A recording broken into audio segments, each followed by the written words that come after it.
getting personal with you today on this Wisdom Wednesday. Thanks for being with me.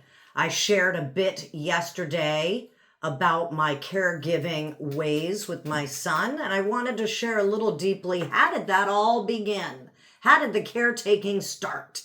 I was living single. I was living the life in Manhattan. I was working very hard, as all of us Manhattanites know. You probably need 1 or 2 jobs just in order to keep up with the rents there. So I was working diligently, having a fun time, going to art show gallery openings. I was consulting in the music business, and I was doing real estate as well as my feng shui and holistic mentoring. And all of a sudden, I get a call out of nowhere from my dad's best friend down in Clearwater, Florida, that my father had collapsed with an inoperable brain tumor. Get down here now. So there I am living my life in Manhattan. And July of 2005, I was given the homeopathic slap of waking up and smelling the napalm. I had to fly down to Florida, where I discovered my father was living homeless in his condominium due to the results of severe alcoholism. Basically, he was slowly killing himself to death.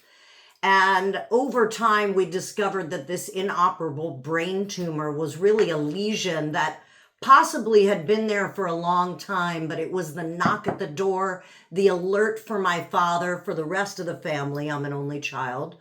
To really wake up and say, oh my gosh, he is really severely in his alcoholism and not really living his life proper.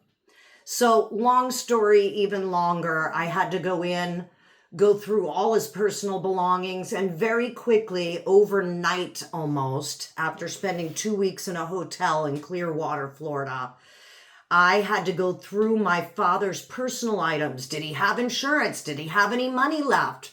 Where were, all of his belongings, so to speak, the right paperwork?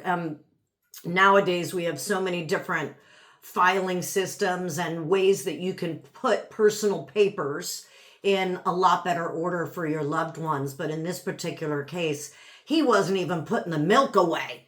Never mind filing, the proper paperwork.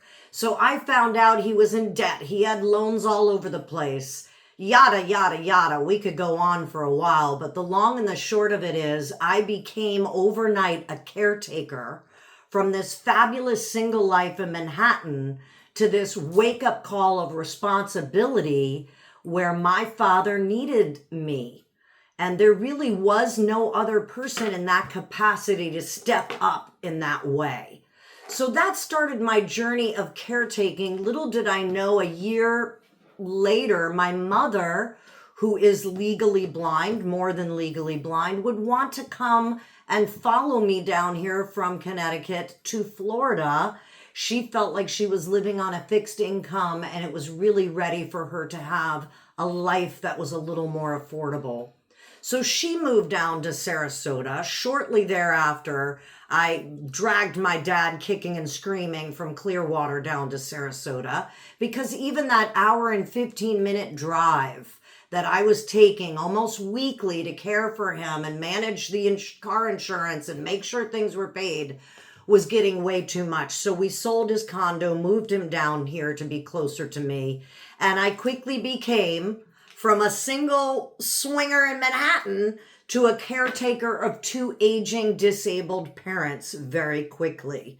I had also around this time met my now husband, so that was a fabulous silver lining. And I had even said that to myself when I was back in Manhattan, wondering why my life had shaken up so much. I think the message really for me, and I hope for you listening today, is that don't let life give you a sledgehammer over the head. Follow the kind of small pokes and jabs to kind of move in different directions. I think when I look at my past, it often took me a little too long to get to that next phase of life that I needed to get to.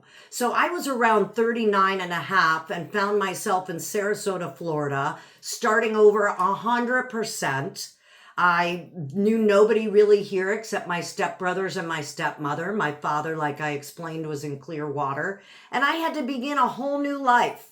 I call it the 3 F's, but I had to leave the food, the friends, and the fashion that I loved so much back in Manhattan and the tri-state area.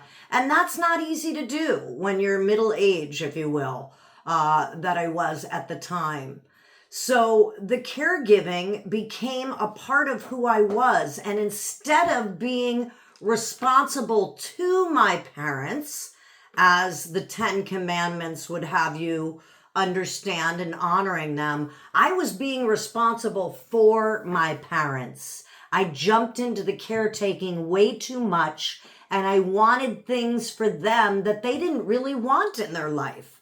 I had to learn to let go that these folks had their own life path, the things they wanted to do. Maybe they did want to sit around on the couch all day and do nothing, as my father did. That was something I had to really kind of get in touch with myself. Why do I want it worse for him than he wants it for himself? So the lesson that I learned in caretaking both of my parents at that stage in my life was really letting these expectations go of the path and the life that you see and want for your parents, for your children, for your spouse, even sometimes for yourself, the letting go and the surrendering to the situation, embracing the isness that you really are in this scenario. What are you going to do about it, right?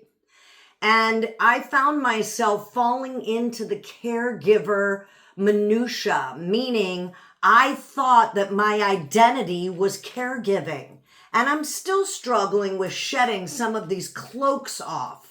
And I say cloaks because sometimes they feel heavy and burdened, right? And then you realize, wait a minute, I don't have to carry all this. These people have their own life to live, their own responsibility to their path. They might have another vision. They might have a different expectation than you do. So don't want it worse for them than they want it for themselves. That's the lesson in all this for anyone in your life.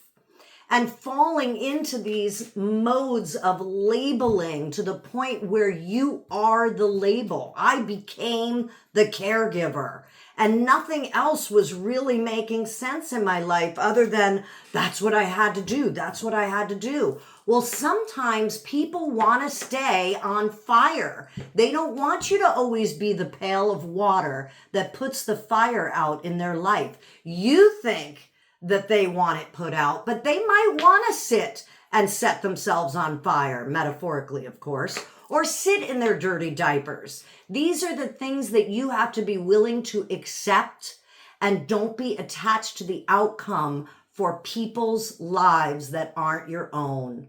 I hope that's helped a little bit in understanding how we get caught up in the label that we think we are, but you are not that. You are many things in your life. And first and foremost, be you. You do you, and let me know if I can help you do you. Have a great one.